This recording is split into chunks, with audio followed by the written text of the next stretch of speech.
Okay, this is part 2, Unit 7b, looking at combining probabilities. So in the first video we looked at and probabilities, where one thing would happen and the other thing would happen. And that one we did a lot of multiplying of probabilities. Now we're going to be looking at OR probabilities, and when we see OR probabilities, hopefully your brain will start to think addition. So AND tends to go with multiplication, OR tends to go with addition of those probabilities. And also, when we're looking at OR probabilities, we have to establish whether the events are non-overlapping, meaning they cannot occur together. So if A and B are non-overlapping events, the probability that A or B occurs is just the probability of A plus the probability of B.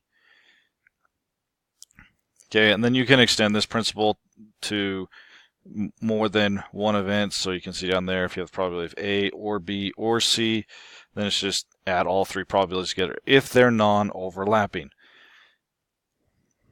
So for example, if you're looking at a deck of cards and A is the event of drawing a heart and B is the event of drawing a diamond, what's the probability of drawing a heart or a diamond? Those are non-overlapping because you can't draw a heart and a diamond in the same card. Now, when we look at overlapping events, two events are overlapping if they can occur together. So if A and B are overlapping, then the probability that A or B occurs is the following. So we say the probability of A or B equals the probability of A plus the probability of B subtracted by the probability of A and B, because the A and B, that's the overlap. So for example, if we say, again, sticking with the deck of cards, what's the probability that we draw a heart or a king, for example? There is a possibility of an overlap there where you have the king of hearts.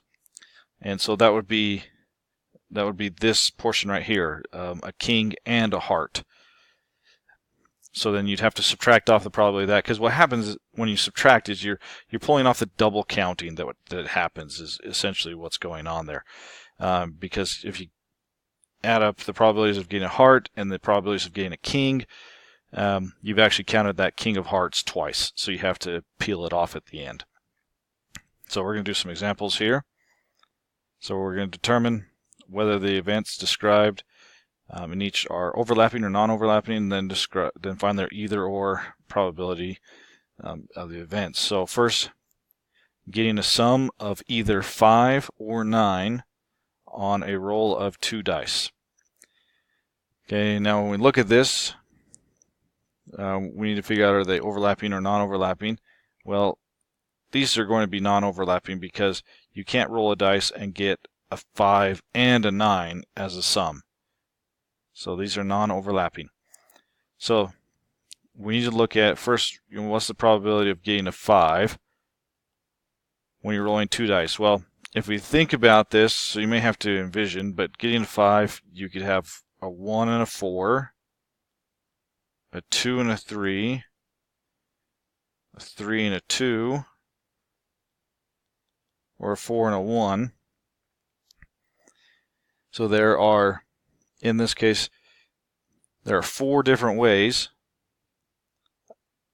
of getting or rolling a 5 out of the 36 different possibilities when you roll 2 dice. So that's the probability of getting a 5. And then if we look at the probability of getting a 6, okay, a 6 can occur. We would go,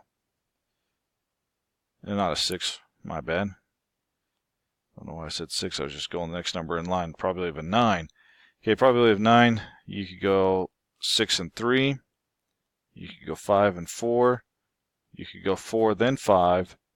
And then you could go 3, then 6. So again, in this one, I see 4 different possibilities.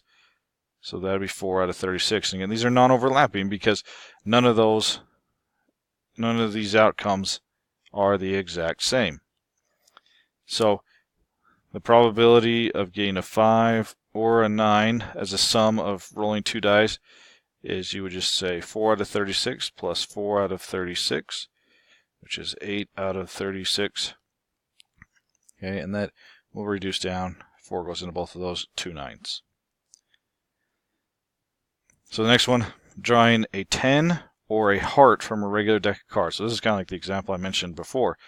So the probability of getting a 10 is going to be, there are 4 10s out of 52 cards. The probability of getting a, that's supposed to be a heart, we'll call it a heart. The probability of getting a heart is 1/4 of the deck. It's 13 out of 52 cards. But then we have to look at what's the probability of getting a 10 and a heart. So this is the 10 of hearts.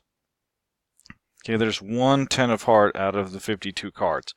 So our probability of a 10 or a heart, and my hearts are getting worse by the drawing, but so that's the probability of a 10. So the probability of 10 or hearts. So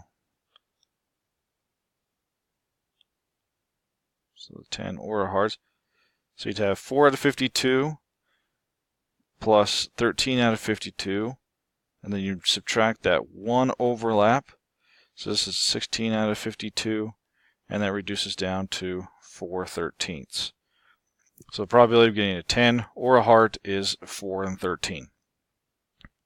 Okay, and these are definitely overlapping. I should have said that in the beginning, because there's that card that overlaps and can occur in both a 10 and a heart. They can occur at the same time. Okay, the next rule we're going to look at is the at least one rule, and this is for independent events. So we're going to suppose that the probability of an event A occurring in one trial is just P of A. If all trials are independent, again we're assuming independence, the probability that event A occurs at least once in n trials is the following. So you take 1 minus the probability that there are no A's in n trials, meaning A doesn't occur in n could be like 5 trials. So that event A doesn't occur all 5 times, or it never happens. And so this will be just 1 minus the probability of not A raised to the nth power. Okay, and let's take a look at some examples. I think this will be helpful here. But this at least one rule is very powerful and very useful when you're trying to determine probabilities, especially complex probabilities. So let's probably getting at least one head when tossing 3 fair coins. So the probability of getting a head is 1/2. But again, the probability of getting at least one head when tossing 3 fair coins, okay, that could be you get a head and then tails, tails, or you get a tails, a head, a tails, and there's lots of different iterations you can go through. So we just want to figure out then, we're going to do 1 minus the probability that it's not heads,